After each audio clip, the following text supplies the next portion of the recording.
In this video, I show you how to install Marlin 2.0 firmware on the Anet A8 or the Anet A8 Plus, and we're starting right now.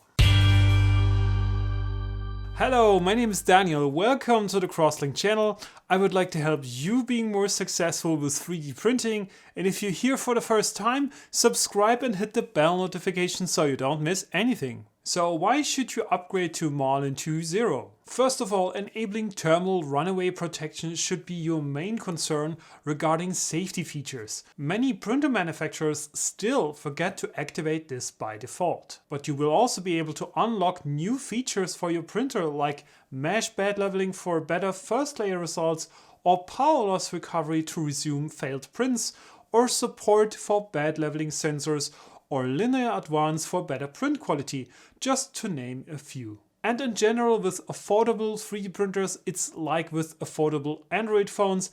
Once they are released, it's very unlikely that the manufacturer will ever release a firmware upgrade, and mostly the printers will ship with firmware that is already outdated when you buy them. If you want to learn more about the pros and cons of upgrading to Marlin 2.0 versus staying with an older version, watch this video here where I elaborate in depth about this topic and more important things to know. So let's talk about the prerequisites for flashing Marlin 2.0 to this printer. You will need to have a bootloader installed on your Anet mainboard. Preferably the OptiBoot bootloader that allows you to have more available program memory so you can flash larger firmware files that have more features enabled. How do I know if I have a bootloader? This question is really important because having a bootloader is a prerequisite to be able to flash firmware to your printer using just a USB cable connected directly between your computer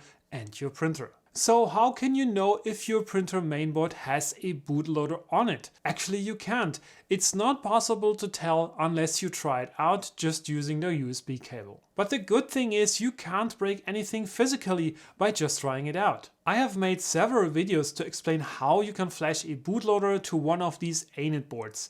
One method is explained in this video, which is about how to do it with an Arduino UNO. This other video explains how to flash the bootloader using a cheap programmer device that you can get for under $10 with a required adapter. I have linked all videos I'm mentioning here in the description of this video. If you find out that you're not able to flash firmware using a USB cable, go and install a bootloader first and then come back to this video and continue from here. Okay, with this out of the way, let's continue with the setup. You need to download the Marlin firmware from GitHub to your computer, either on a Mac or PC. The GitHub link is in the description of this video. Then click on the clone or download button and select to download a zip file. After that's done, unpack the downloaded zip file into a folder on your computer. Now there is one major thing that has changed since January 2020. The printer specific configuration files that we need as a starting point, they used to be in this config folder of the Marlin repository, but they have been moved to another location, another GitHub repository. So what does it mean for you? It means you have to go to the second GitHub page, which is the configurations repository. Now click on the clone or download button and select to get a zip file from there. Inside of this second repository, once you unzipped it to a different folder on your computer, you will find the configuration files that you were looking for. Navigate to the examples Anet A8 subfolder or the A8 Plus subfolder, depending on the printer model that you have. Copy all files from this folder into the Marlin folder that is located inside the Marlin repository. Make sure you confirm to overwrite all existing files. In the previous guides to flash Marlin firmware, I have used the Arduino IDE for compiling and flashing Marlin firmware, and this is still possible. But the recommended way for the future is to use Visual Studio Code with Platform IO, which I will show you in this video. So let's first make sure to install Visual Studio Code from www.visualstudio.com. Make sure you don't accidentally select the full-blown Visual Studio for PC or Visual Studio for Mac if you're a Mac user. Visual Studio Code is the thing that we need, and that works. After installing Visual Studio Code, you need to launch it for the first time and open the Extensions tab on the left-hand side of the window. In the search field, enter Platform IO and then select Platform IO IDE from the results list. Now click the Install button and wait until the installation process is finished. Don't launch any other installation at the same time and make sure you don't close Visual Studio Code until it's done installing. There might be a message saying please restart VS Code after the installation.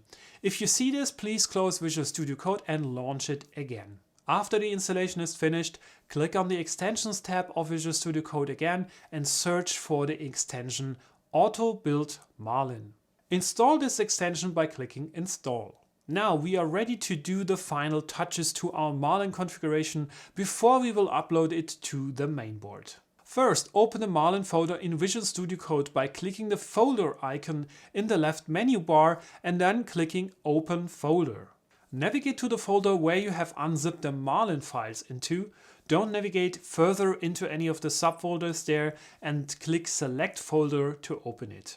Now you can already test if everything is set up correctly and you're able to build the firmware. Go to the left menu bar again and click the large M button. This takes you to the Auto Build Marlin extension. Here, hit the Build button in the header of the upper section that is named Build. The buttons will show as soon as you move your mouse cursor into the section and will be hidden otherwise, so don't be confused if you don't see them right away. The build will then start in the Terminal tab and depending on your computer's performance can take up to a few minutes. Especially in the first run, it will need to install several software packages from the internet, so please make sure you are connected. After the build has finished, you will see a list of results. Please scroll up a little bit until you see the amount of program memory used by this build. This will tell you how much memory you can still use for other features, and the default configuration shows already that there is not much room left, so we might have to address this later if we enable more functionalities than the available program memory can take. For the starters, please at this point don't enable any additional features yet.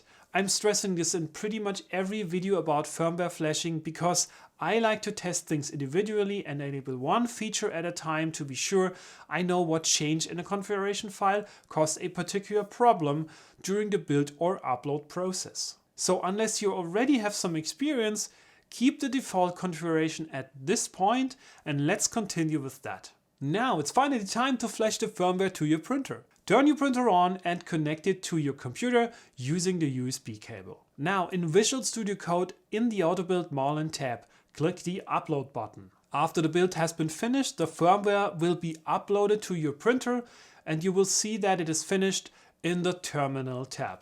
If you run into issues like this one saying that the port has been detected but there is still a not in sync problem, this is an indication that your bootloader needs to be reinstalled.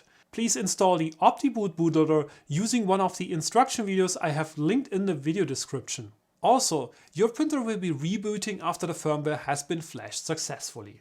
You might see that after reboot you get an error message on your printer's display saying error EEPROM version. This happens when you upgrade from an older version of Marlin firmware to 2.0, and you can resolve it quickly by entering the printer menu, then going to the configuration menu, and finally entering the advanced settings menu. Scroll down to the bottom until you select the initialize EEPROM item. You then have to highlight the init item using the up-down buttons and finally click the middle button to confirm it. There will be no visual confirmation unfortunately. Power off your printer and power back on to see whether this was successful. Now you should get Anet A8 ready instead of the error message. Great, this is already a very important milestone. Now we will make adjustments to the configuration. We will start doing this right now. Navigate to the folder menu in Visual Studio. Expand the Marlin subfolder. You should see the configuration.h and configuration_adv.h files. Open the configuration.h file by clicking it. I want to suggest to enable a feature which I use all the time on printers that don't have a bed leveling probe, and that is mesh bed leveling. However, this guide will not explain how to use mesh bed leveling. I already published another video about this. It's linked in the info card up here. Let's first start with enabling the mesh bed leveling feature around line 1215 of configuration.h. By the way, if you can't find the option that I am referring to, because the line numbers might have changed in the meanwhile, try the search option using the Edit, Find menu or the corresponding keyboard shortcut. Enter the term you are looking for in the pop-up. So for example, mesh bed leveling, and use the arrow keys to navigate around. If there's multiple hits for that search term. And there you are.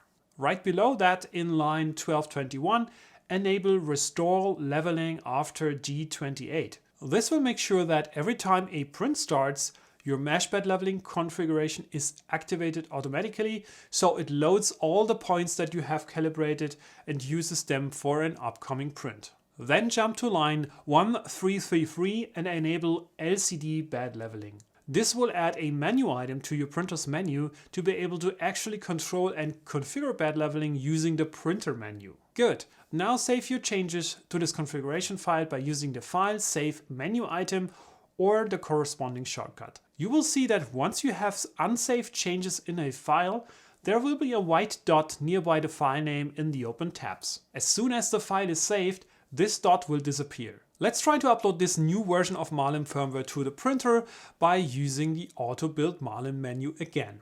This was successful, so from here you could already start to print. However, there might be situations where you run into memory size issues where all the features that you would like to enable will cause the firmware to grow to such an extent that it will not fit anymore into the available program memory. This can happen, for example, when you like to install a BL Touch probe with auto bed leveling and probably another better display. I have written a blog post that I've linked in the description of this video where I break down all the potential features that you might at some point want to enable in Marlin 2.0 and what other features you could potentially disable to free up enough memory to be able to compile the firmware.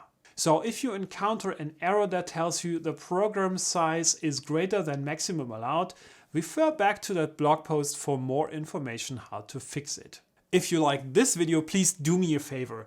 I appreciate if you hit the like button or subscribe to my channel, but the real way how you can support me is go watch some of my other videos that I have linked in these two cards here.